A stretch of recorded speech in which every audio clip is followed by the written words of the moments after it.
Hi, this is CJ, and this is 316 Seconds. Let's go.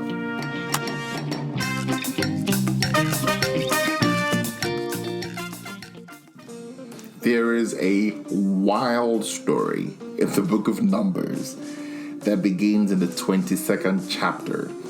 And this is the account of the king of Moab, who is Balak, and a prophet in the land, who is Balaam, and Balak's quest to get Balaam to curse the people of Israel. So I'm going to read some verses from chapter 22 and some from the other chapters as well. So let's go from verse 7. This is Moab's people, Balak's people. So the elders of Moab and the elders of Midian departed with the diviner's fee in their hand, and they came to Balaam and spoke to him the words of Balak. And he said to them, "Lodge here tonight, and I will bring word to you as the Lord speaks to me." So the princes of Moab stayed with Balaam. Then God came to Balaam and said, "Who are these men with you?" So Balaam said to God, "Balak, the son of Zippor, king of Moab, has sent to me, saying, Look, a people has come out of Egypt, and they cover the face of the earth. Come now, curse them for me. Perhaps I shall be able to overpower them and drive them out."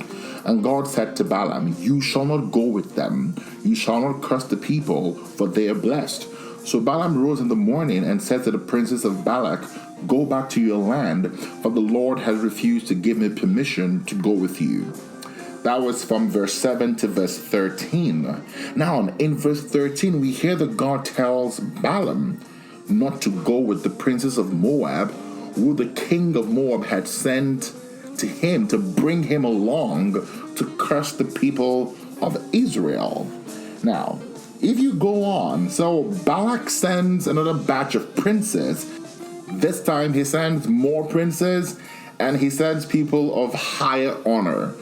And they come back to Balaam and say, "Hey, listen, Balak the son of Zippor says nothing shall stop you from coming." Verse 16, he says, "Please let nothing hinder you from coming to me, for I will certainly honor you greatly, and I will do whatever you say to me. Therefore, please come, curse this people for me." Then Balaam answered and said to the servants of Balak, "Though Balak were to give me his house full of silver and gold, I could not go beyond the word of the Lord my God to do less or more. Now, therefore, please you also stay here tonight, and I may know what more the Lord will say to me." Now, at this point, you're wondering, wait, why is Balaam returning to God? Didn't he know that God had already told him not to go?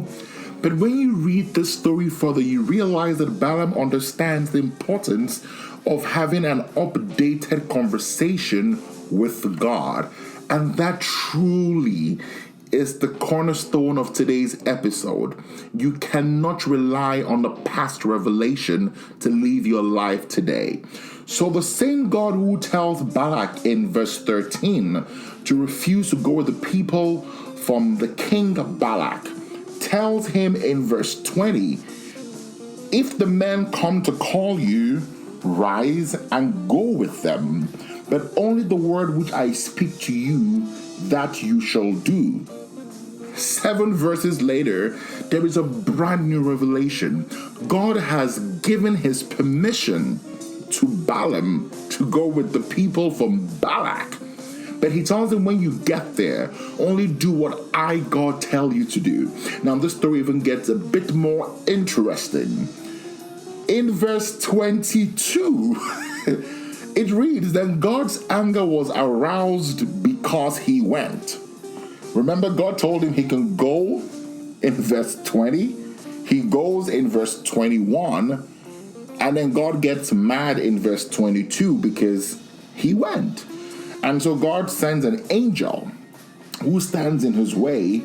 And this is the more popular part of the story. And the angel, the donkey which Balaam is riding on, begins to, act kind of crazy. And Balaam gets upset. And eventually Balaam does see the angel after his donkey has spoken to him. Sidebar: if a donkey is having a conversation, this part tickled me so much.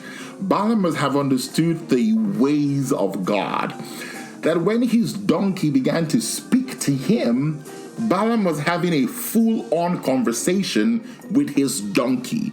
Nothing about that whole situation felt weird to him. It was okay. Well, I guess he knew God enough to know that God was able to make the impossible pretty much commonplace. And this is what I love about verse 30. Remember in verse 20, God says go. 21, God says don't go.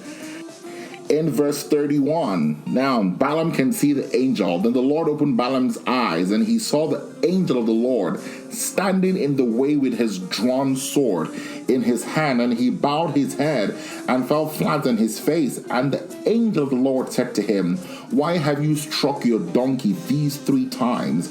Behold, I have come out to stand against you, because your way is perverse before me."